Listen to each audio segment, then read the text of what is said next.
This channel does not promote any violent, harmful, or illegal activities. All content provided by this channel is meant for an educational purpose only. Brought to you by V-Guard, co-powered by Sensodyne O Bhimal, বলো কথা Keshari. Associate sponsor Ultratech Cement। বাংলায় এখন নতুন জঙ্গি module শাহাদাত। ইতিমধ্যে পশ্চিম বর্ধমানের কাকসা থেকে মোহাম্মদ হাবিবুল্লাহকে ইতিমধ্যে গ্রেফতার করেছে রাজ্য পুলিশের টাস্ক ফোর্স। কিন্তু প্রশ্ন উঠছে, এই মডিউল কিভাবে কাজ করে? টিভি 9 বাংলার এক্সক্লুসিভ রিপোর্ট। সূত্রের খবর, ধৃত হাবিবুল্লাহ ভারতের শাহাদাত মডিউলের মাথা। কম্পিউটার সায়েন্স নিয়ে পড়ছিল 21 বছরের এই যুবক হাবিবুল্লাহ।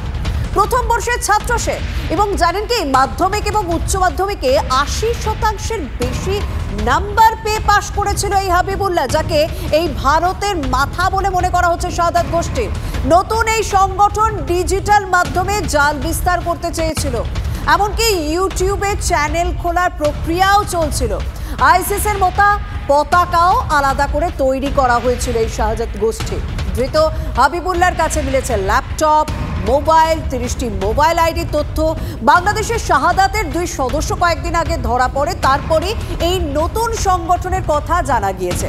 সদস্যদের আফগানিস্তানে পাঠিয়ে তালিবানের হাতে প্রশিক্ষণের কথাও বলা হতো, এমনটাই সূত্র মারফত জানা যাচ্ছে। শাহাদাত গোষ্ঠীর মাথা হাবিবুল্লাহ, যাকে ইতিমধ্যে গ্রেপ্তার করা হয়েছে, তার কাছ থেকে প্রচুর তথ্য পাওয়া গিয়েছে। এবং এই হাবিবুল্লাহ যথেষ্ট মেধাবী স্টুডেন্ট, আর স্বাভাবিকভাবে বাংলায় এইভাবে একটি নতুন গোষ্ঠীর খোঁজ পাওয়া হাবিবুল্লাহ যে ভারতের মাথা, তার গ্রেপ্তারি পরে কিন্তু রাজ্য রাজনীতিতে চাপানোতা শুরু হয়ে গিয়েছে।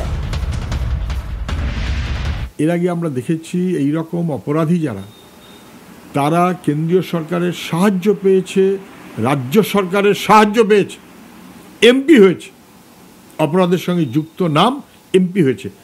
সরকার অথবা শাসক দল প্রশ্রয় দিয়ে কি আমাদের বিপদে ফেলার ব্যবস্থা করছে? আভ্যন্তরীণ নিরাপত্তা কোনোভাবেই তাকে দুর্বলভাবে দেখা উচিত নয়। যদি কেউ কোনোভাবে কোনো কানেকশানে যুক্ত থাকেন, প্রথম কথা, সীমানা পাহাড়ের দায়িত্ব হচ্ছে কেন্দ্রীয় সরকারের, বিএসএফ এর, ওটা রাজ্য পুলিশ করে না।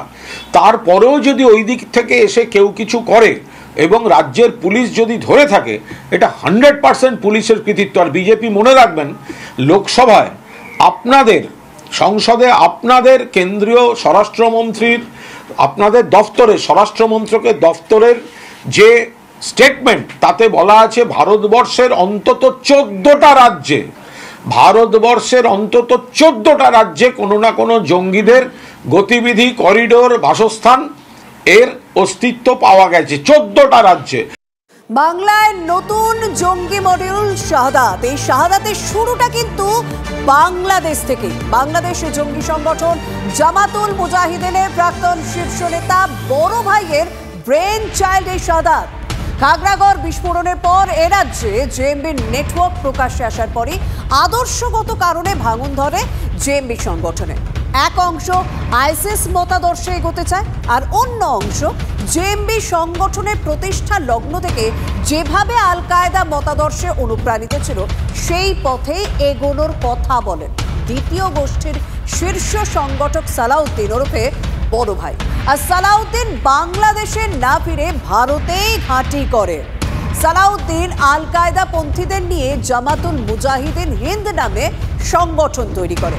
এই রাজ্য এবং দক্ষিণ ভারতের বিভিন্ন রাজ্যে সংগঠন বিস্তর লাভ করে, এবং জেএমবির অন্তর্দ্বন্দ্বের জেরে বাংলাদেশে আইসিস এবং আল কায়দাপন্থী দুদলের অনেক সদস্যই ধরা পড়ে। এরপরেই বাংলাদেশের আনসার আল ইসলামের সঙ্গে গাঁটছড়া বেঁধে এগোনো শুরু এই সালাউদ্দিনের। বাংলাদেশে পর আনসারের কর্মী ধরপাকড়ের পর নতুন সংগঠন শাহাদাত তৈরি হয়। ভারত থেকে সালাউদ্দিন ওই সংগঠন নিয়ন্ত্রণ করে। 3 সপ্তাহ আগে আনসার এবং নতুন সংগঠনের 3 শীর্ষ নেতা বাংলাদেশে গ্রেপ্তার হয়। আর এরপরেই সালাউদ্দিন ভারত থেকে অডিও বার্তা দেন দলের কর্মীদের, নির্দেশ দেন অবিলম্বে বাকি সমস্ত যোগাযোগ বিচ্ছিন্ন করে আন্ডারগ্রাউন্ড হয়ে যেতে হবে। তারপরেও 2 দিন আগে চট্টগ্রাম থেকে 2 জনকে গ্রেপ্তার করা হয়। সেই সূত্র ধরেই জালে হাবিবুল্লাহ রাজ্য থেকে। হাবিবুল্লাহকে জেরা করে বড় ভাই ওরফে সালাউদ্দিনের হদিশ করছেন এই মুহূর্তে গোয়েন্দারা। আর এই নিয়ে বিজেপি রাজ্য সভাপতি শ্রমিক ভট্টাচার্য, বিজেপি সাংসদ শ্রমিক ভট্টাচার্য, বিজেপি নেতা শ্রমিক ভট্টাচার্য, তিনি কি বলছেন একবার শোনা যায়। এই মুহূর্তে ভারত বিরোধী কার্যকলাপের অন্যতম আশ্রয়স্থল হচ্ছে পশ্চিমবঙ্গ। আজকে এটা এপিক সেন্টার প্রায় হয়ে যাচ্ছে। বাংলাদেশ বর্ডার সিকিউরড হয়ে যাবার পরে নেপাল ভুটান দিয়ে কুচবিহার হয়ে বিভিন্ন জায়গায় জঙ্গিরা পৌঁছচ্ছে। মডিউলের সংখ্যা কোভিড কালের থেকে বেড়ে গেছে, এর আগেও জঙ্গি যোগ পাওয়া গেছে। পুঁজির সঙ্গে সম্পর্কিত এবং সিমির প্রতিষ্ঠাতা সভাপতিকে যদি শাসক দল রাজ্যসভায় পাঠায় তাহলে তার পরিণতি কোথায় যেতে পারে সেটা প্রত্যেকের জানা। আমরা কয়েকদিন ধরে TV9 বাংলায় এই গণপিটুনি সিরিজ আপনাদের সামনে তুলে ধরছি। আমরা দেখেছিলাম বারাসাতে, আমরা খর্দায় দেখেছি, অশোকনগরে দেখেছি, এবার বনগাঁয় ছেলে ধরা সন্দেহে যুবককে গণপিটুনি এবং বনগা মহকুমা হাসপাতালে এই যুবককে গুরুতর আহত অবস্থায় ভর্তি করা হয়েছে। ওই যুবককে মারধরের ছবি এখন সামাজিক মাধ্যমে রীতিমতো ভাইরাল। তদন্তে নেমে দুজনকে গ্রেপ্তারও করেছে বনগা থানা পুলিশ। জানা গিয়েছে গত রাতে বনগার 9 নম্বর ওয়ার্ডের ঠাকুরপল্লীতে ছেলে ধরা সন্দেহে এক যুবককে বেধড়ক মারধর করা হয়। গুজবে কান দেবেন না, সন্দেহভাজন কাউকে দেখলে আগে গিয়ে পুলিশকে খবর দিন, জানান বনগা 9 নম্বর ওয়ার্ডের কাউন্সিলর বন্দনা দাস। ওয়ার্ডের মধ্যে একজন সন্দেহভাজন লোক ঘোরাঘুরি করছে, তো তখন আমাদের ওয়ার্ডেরই কিছু লোকজন, মহিলা পুরুষ সকলে মিলে লোকটাকে ধরে রাখে। ধরে রাখার পর আমি তখন পুলিশকে খবর দিই, পুলিশ আসে এবং আমিও স্থানে যাই।